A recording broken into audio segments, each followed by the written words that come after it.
नमस्कार, स्वागत है आपका वन इंडिया हिंदी में। मैं हूं तलहा।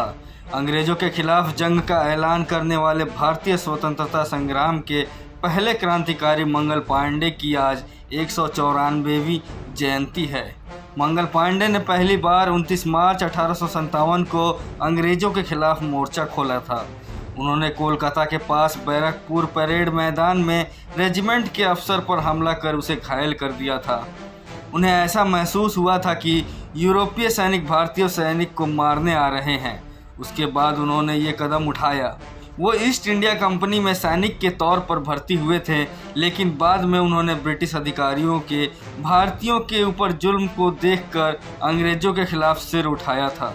अंग्रेज़ अधिकारियों के जरिए भारतीय सैनिकों पर अत्याचार के कई किस्से आमतौर पर सुने जाते थे, लेकिन हद तो तब हो गई जब भारतीय सैनिकों को ऐसी बंदूकें दी गईं जिसमें कारतूस भरने के लिए दांत से काट कर खोलना पड़ता था। इस नई एनफील्ड बंदूक की नली में बारूद को भरकर कारतूस डालना पड़ता था। वो कारतूस जिसे दांत से काटना होता था, उसके ऊपरी हिस्से में चर्बी होती थी।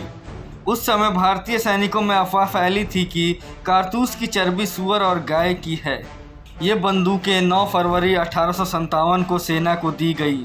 इस्तेमाल के दौरान जब इसे मुंह में लगाने के लिए कहा गया तो मंगल पांडे ने ऐसा करने से मना कर दिया। उसके बाद अंग्रेज अधिकारी गुस्सा हो गए। फिर 29 मार्च 1857 को उन्हें सेना से निकालने, वर्दी और बंदूक वापस लेने का फरमान सुनाया गया। मंगल पांडे ने अंग्रेज़ों के खिलाफ बैरकपुर में जो बिगुल फूंका था, वो जंगल में आग की तरह फैलने लगा। विद्रोह की चिंगारी पूरे उत्तर भारत में फैल गई। इतिहासकारों का कहना है कि विद्रोह इतने तेजी से फैल रहा था कि मंगल पांडे को फांसी 18 अप्रैल को देना था, लेकिन 10 दिन पहले ही 8 अप्रैल को दे दी गई। ऐसा कहा जाता है कि बैरकपुर छावनी के सभी जल्लादों ने मंगल पांडे को फांसी देने से इनकार कर दिया था। फांसी देने के लिए बाहर से जल्लाद बुलाए गए थे। 1857 की क्रांति भारत का पहला स्वतंत्रता संग्राम था, जिसकी शुरुआत मंगल पांडे के विद्रोह से हुआ था।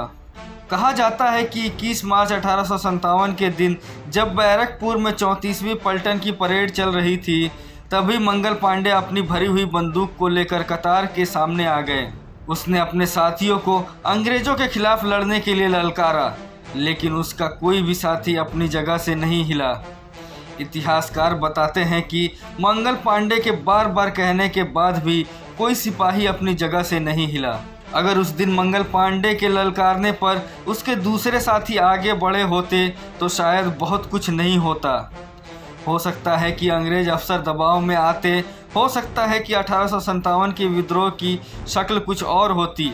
अपने साथियों को आगे नहीं बढ़ता देखकर मंगल पांडे ने सार्जेंट मेजर ह्यूसन पर गोली चला दी। ह्यूसन वहीं ढेर हो गया। तब तक दूसरा अफसर लेफ्टिनेंट वाघ अपने घोड़े पर सवार होकर आगे बढ़ा। मंगल पांडे ने उसे भी जख्मी कर दिया और इस तरह 1857 के विद्रोह की शुरुआत हुई थी। इस खबर में फिलहाल इतना ही। देश और दुनिया की ताज़ा तरीन अपडेट्स के लिए बने रहिए वन इंडिया हिंदी के साथ।